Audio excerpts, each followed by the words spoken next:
¿Cómo está, Salvador? Bienvenido. Gracias por estar aquí con nosotros esta mañana. Muchas gracias a usted, Julio, y muchas por la invitación. Y es un gusto estar acá. Bueno, en principio, la Corte Interamericana de Derechos Humanos está esperando una especie de informe con observaciones respecto de la sentencia que habría dado ya el Tribunal Constitucional respecto de este habeas corpus que favorece la liberación de Alberto Fujimori. ¿Cuál es el procedimiento en este caso? Porque nos ha puesto de plazo, además, el 25 de marzo para recibir ese informe. Si nos puede explicar en qué contexto se desarrollan este tipo de peticiones y el rol que tiene que cumplir el Perú al respecto. Claro, con mucho gusto, Julio. Bueno, en primer lugar, la Corte Interamericana está haciendo esta solicitud dado que el 2001 adoptó la sentencia para el caso Barrios Altos y el 2006 adoptó la sentencia para el caso La Cantuta. Entonces, cuando la Corte Interamericana emite estas sentencias, establece una serie de órdenes de reparaciones y que el Estado debe cumplir, que son obligatorias a todo el Estado. Entonces, la Corte Interamericana ha desarrollado un mecanismo para supervisar el cumplimiento de las sentencias que ésta emite, sea contra el Perú, contra Brasil, Colombia, etc. Y en ese sentido, la Corte Interamericana solicita informes periódicos a todos los estados sobre cuáles han sido los avances en el cumplimiento de dichos fallos. En el caso de Barrios Altos y en el caso de La Cantuta, ya en el 2017, a la luz del indulto por razones humanitarias, o así llamado, de diciembre de 2017 por el gobierno de Kuczynski, la Corte Interamericana utilizó este mecanismo para exigir información o requerir información al Estado, que hubo una audiencia y en la cual en mayo de 2018, la Corte Interamericana adoptó una resolución dando al Estado un plazo de 5 meses para que se pronuncie sobre si se haga un control de constitucionalidad a este indulto, que fue luego anulado por la Corte Suprema de Justicia. Entonces estaríamos en un procedimiento similar. Las víctimas y los representantes de las víctimas de estos dos casos han hecho una solicitud a la Corte Interamericana. Creo que fue el mismo jueves que se emitió la decisión y ya la Corte Interamericana ha solicitado esta información al Estado. Ahora, le ha puesto de plazo 25 de marzo, es decir, Sí, en ese escenario debería informar. Pero ¿qué sucede si no se notifica formalmente, como lo tiene que hacer el Tribunal Constitucional, no notifica formalmente respecto de la decisión tomada dentro de ese plazo? ¿Estaríamos en facultad de poder informar de todas maneras la decisión que han tomado? Pues en principio sí, porque lo que hace el Estado, lo que hace la Corte es pedir información, qué es lo que va a hacer o cuál es la posición del Estado sobre estas materias, independientemente de la notificación o publicación de la sentencia, que hasta la fecha no ha sido puesta a disposición en su página web. El Estado peruano tiene la obligación de informar. Y en el caso que llegue el plazo del 25 de marzo y esta sentencia no haya sido publicada, el Estado debería comprometerse a enviar un nuevo informe una vez que esta sentencia se haya hecho pública. Ahora, una vez que la Corte Interamericana de Derechos Humanos recibe este informe, ¿se puede pronunciar inmediatamente al respecto y en dicho pronunciamiento incluso determinar que se quede sin efecto lo dispuesto por el Tribunal Constitucional? ¿Es eso posible? O sea, la Corte Interamericana, dependiendo del informe que éste reciba por parte del Estado, pero asimismo también los informes que hayan recibido por parte de los representantes de las víctimas, y eso es muy importante, no es únicamente el Estado que puede mandar información, sino las víctimas como tal, la Corte Interamericana podría convocar a una audiencia extraordinaria para discutir esta materia.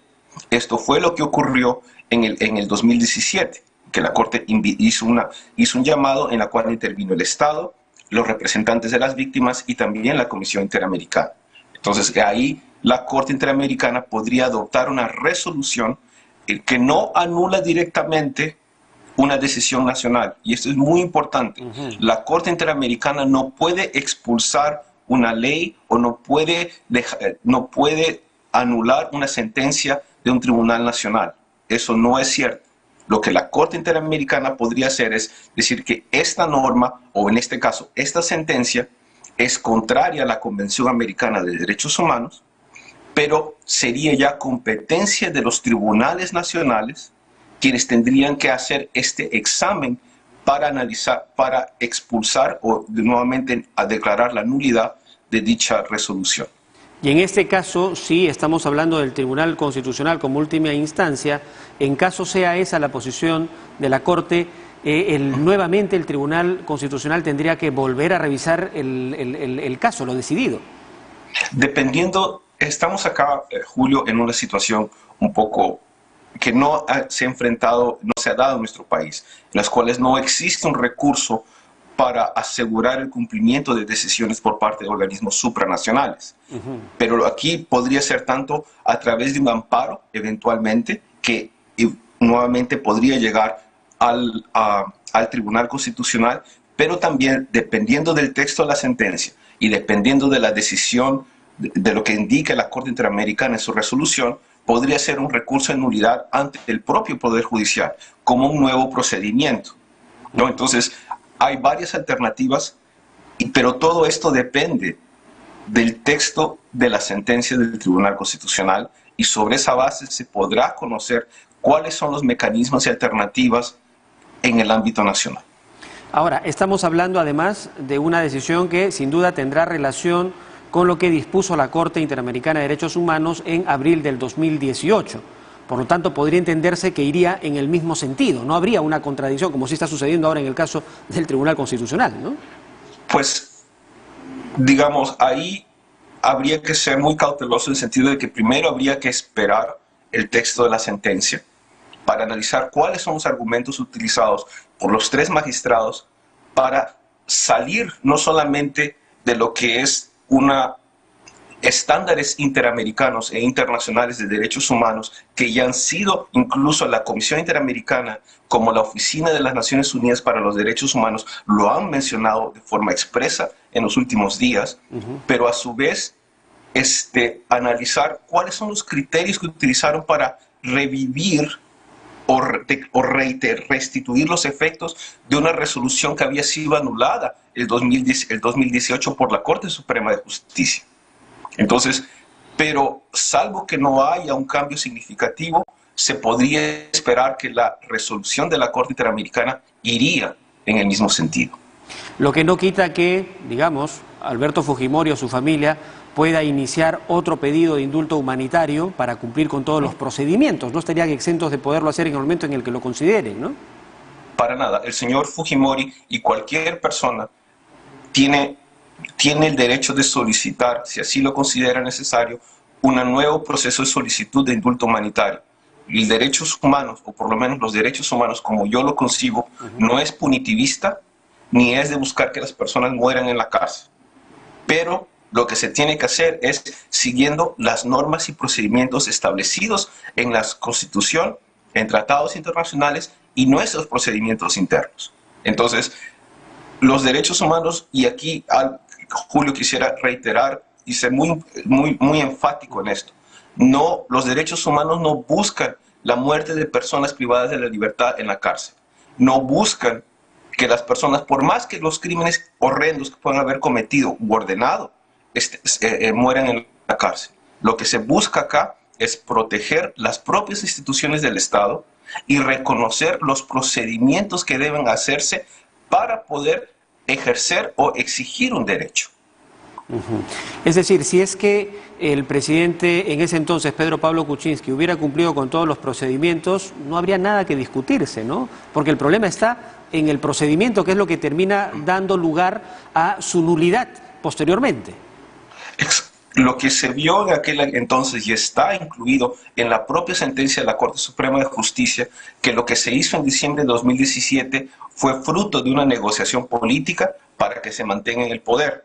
Ya hemos visto del 2017 hasta acá todo el caos que ha estado en nuestro país a raíz de decisiones que fueron mal tomadas, pensando en situaciones políticas o supervivencia política más allá del respeto al Estado de Derecho. Entonces, el hecho, y aquí ha habido varias irregularidades, como por ejemplo que el médico de cabecera del señor Fujimori fue parte de la Junta Médica que recomendó a la Comisión de Gracias Presidenciales el otorgamiento de este indulto humanitario. que son una serie de irregularidades que no son aceptables en ninguna sociedad medianamente seria.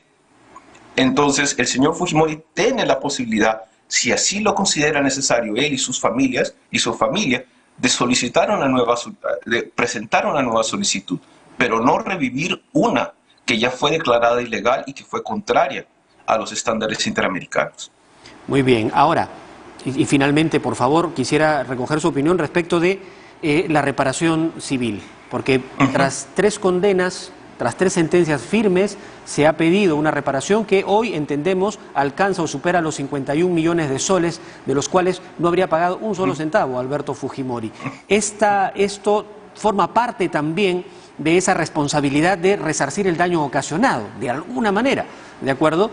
Sin embargo, si no hay ninguna disposición en ese sentido, ¿cómo es visto a través de la Corte Interamericana de Derechos Humanos o dentro del derecho internacional?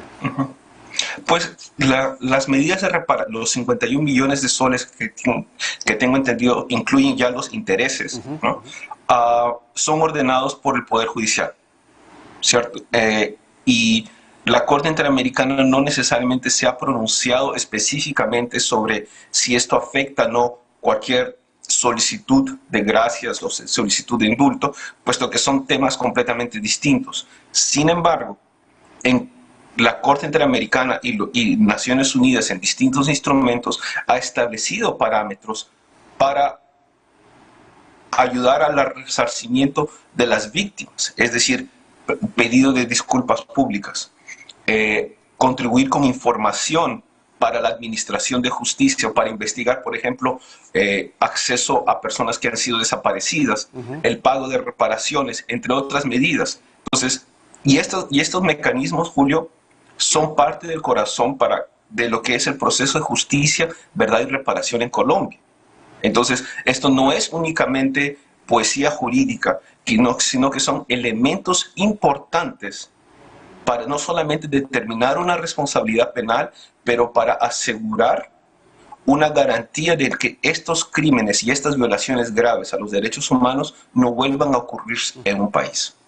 Clarísimo, muy claro la explicación que nos da. Muchísimas gracias por esta conversación, doctor Salvador Herencia Carrasco. Gracias por estar esta mañana con nosotros.